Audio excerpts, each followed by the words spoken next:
The United States has decided to step up pressure on North Korea. President Donald Trump named North Korea as a state sponsor of terrorism and slapped fresh sanctions on Pyongyang. But experts fear this move will only exacerbate tensions. When Donald Trump was on a tour of Asia, North Korea was at the top of his agenda. Pyongyang stayed the top topic when the US president held his first cabinet meeting this week, and President Trump has opted to step up the pressure on Kim Jong-un. Today, the United States is designating North Korea as a state sponsor of terrorism. Should have happened a long time ago, should have happened years ago. In addition to threatening the world by nuclear devastation, North Korea has repeatedly supported acts of international terrorism, including assassinations on foreign soil. The new classification brings with it fresh sanctions aimed at cutting off Pyongyang's access to funds for its nuclear program. While US allies Japan and South Korea welcomed the move, North Korean leader Kim Jong-un was unfazed by the same. Japan welcomes and supports the US's redesignation of North Korea as a state sponsor of terror as a means to strengthen pressure against them. The government regards the new measure by United States as a part of international community's united efforts to bring North Korea to a path of denuclearization through powerful sanctions and pressures, and we expect the new measure will contribute to peacefully resolving North Korean nuclear issues. President Trump says the fresh sanctions are part of a maximum pressure campaign by the United States. But some experts feel this move will only inflame tensions and make China's job to tame North Korea difficult. Maintaining status quo. Peace and controlling the Korean Peninsula very peacefully. That is the Chinese government's objective to Korean Peninsula. But the first half of that aim was almost accomplished by agreeing to start the system in by recognizing America's start system in South Korea. While keeping the door open for diplomacy, US Secretary of State Rex Tillerson has called on China to cut fuel supplies to Pyongyang. But Beijing is reluctant to exert economic pressure on North Korea. Bureau Report, WION. So what do these sanctions mean? What are they all about? After declaring North Korea as a state sponsor of terrorism, President Donald Trump said the Treasury Department will impose more sanctions on the country and quote-unquote related persons. So it remains unclear who will be targeted. But what is clear here is that the Trump administration wants to internationally isolate North Korea. Back in September this year, the US president had passed an executive order expanding the powers of the US Treasury Department. This allows them to target anyone conducting significant trade in goods, services or technology with North Korea. This means a potential target could be Chinese banks that allow North Koreans to conduct transactions.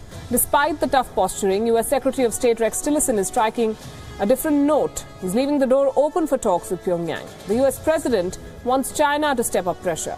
After all, it's only Beijing that has the ear of Kim Jong-un. Now, what is common between North Korea, Iran and Russia? They've all been sanctioned by the United States in some form or the other. The next question, do these sanctions mean anything? Do they change anything for the country that has been sanctioned? It's clear that sanctions are the favorite diplomatic stick in Washington. So far, the results, though, have been mixed. Kim Jong-un remains undeterred. After the US classified North Korea as a state sponsor of terrorism, the North Korean leader said this only makes their national spirit stronger. Experts feel the sanctions are largely symbolic. Washington does not agree. US Secretary of State Tillerson claimed North Korea is suffering fuel shortages. Quoting from intelligence reports, he said that there are long queues at gas stations in Pyongyang. The country's revenues have dropped. America wants China to squeeze the Koreans further, exert economic pressure. Remember, Beijing is the biggest foreign trade partner of Pyongyang. In fact, 90% of North Korean external trade is with China. Tillerson has urged China to cut fuel supplies. Joining us this evening on Gravitas, Stephen Golub, international affairs expert this evening from California, and Dr. Si Woong Koo, He's a publisher at the Korea Expose with us from Seoul this evening. Good evening to both of you and thank you for joining us. Dr. Wong, let me begin with you. Will this move further exacerbate the Korean crisis according to you?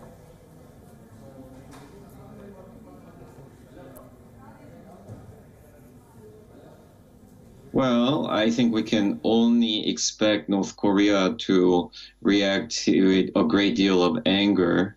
And it is only going to reiterate the fact that North Korea is a nuclear-armed state at this point, and it has nothing to lose by going against the international consensus that calls for North Korea to give up its arms. It really will not see any kind of interest or an incentive to return to dialogue. So certainly the tensions will rise, and we're going to see another exchange of very fiery words between the United States and North Korea. Stephen, we've discussed this subject in great detail on this show. What's the point of this move at this stage? Well, I guess to view this charitably, this is at least better and more rational, even though we may disagree with the logic, than Donald Trump calling Kim Jong-un short and fat, which he did in a tweet about 9 days ago. So if you want to view a bit of his own running in this, this is a more strategic move. I think it's conceivable that the audience here is not only or mainly North Korea, but China, to show China that the United States is doing whatever it can to ratchet up pressure even more, even though this is a minor move in that regard, fairly inconsequential in terms of actual substance of sanctions, and that the United States expects China to do the same, and other audiences, Japan, to try to reassure them. The Japanese government has welcomed this move. So there's an element of logic to this, which actually in some ways is a departure from the way Donald Trump has handled this for the most part over the past several months. Having said all that, I do agree with your other guest that could be seen as a provocation. One provocation could lead to another, and that could lead to many bad things, even conceivably war. Dr. Si-Woong, this comes within days of a Chinese envoy visiting Pyongyang. Would it be fair then to assume that those talks made no headway, that Beijing has exhausted its diplomatic influence, which is why America is taking it a notch up?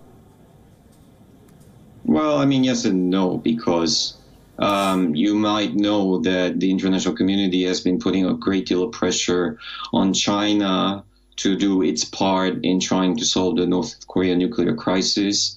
What many nations have wanted was for China to essentially join in the round of very heavy sanctions against North Korean economy so that Pyongyang would feel like it has no choice but to return to the negotiation table. What we have actually seen from China is an envoy being sent to Pyongyang where they essentially reaffirm the friendship between the two countries. And this is certainly not what I think many countries had hoped to see. So, but at the same time, the fact that China has sent an envoy, it's something that they can use. Beijing can use this to argue, listen, we have tried to do something. We have tried to engage in a diplomatic initiative, but it is in fact Washington, it's America that is coming out and making things very difficult for everybody to return to peaceful negotiation.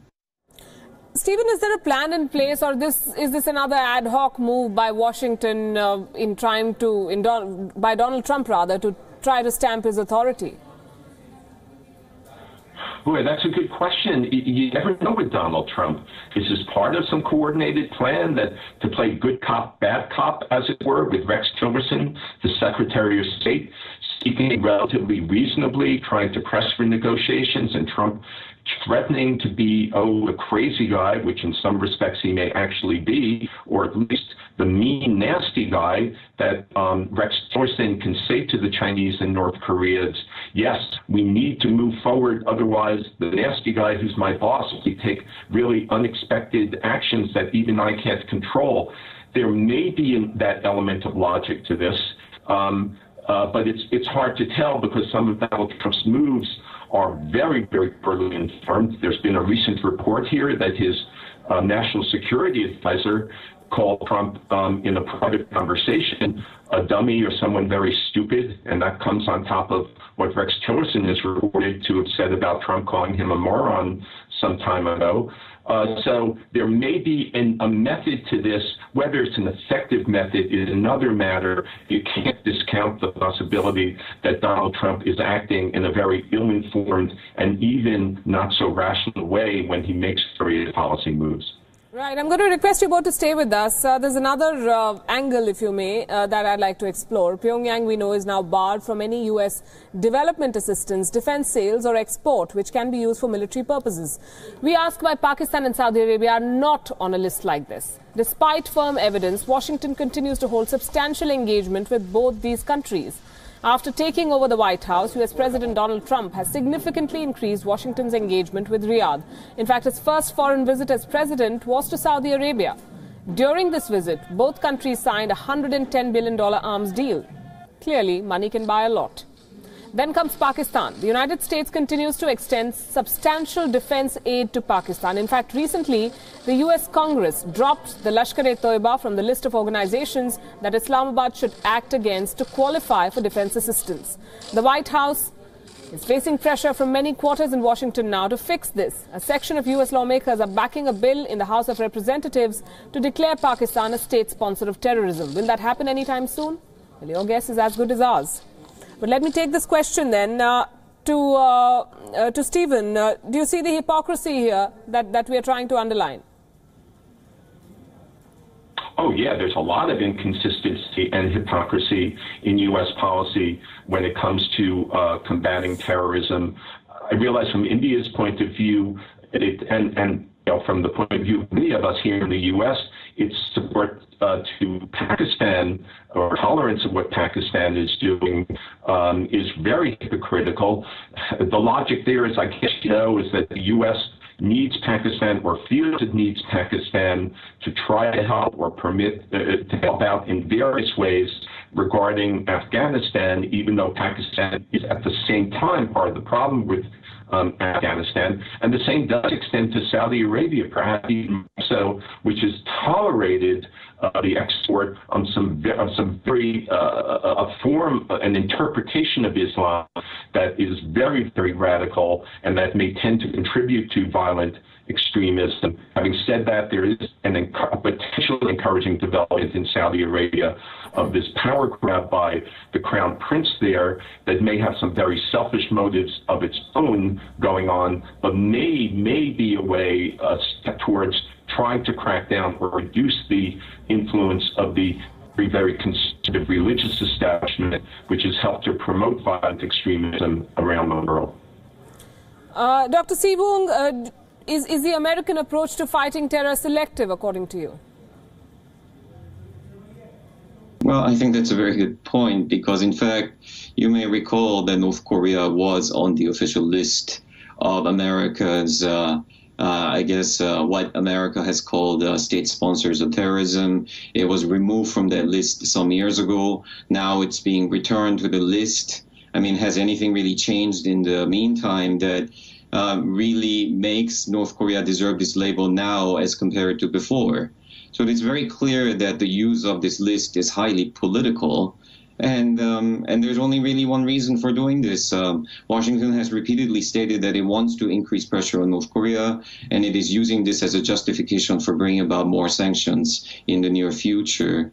So in a way, yes, it's absolutely true. The credibility of the American administration is in jeopardy. But then again, is this something that people did not really think or suspect before? So do you see this move as the precursor to war? No, I certainly would not say that, because if anything, what we're seeing, this exchange of fiery words and the sanctions and the angry response from North Korea, this has happened many times before on the Korean Peninsula.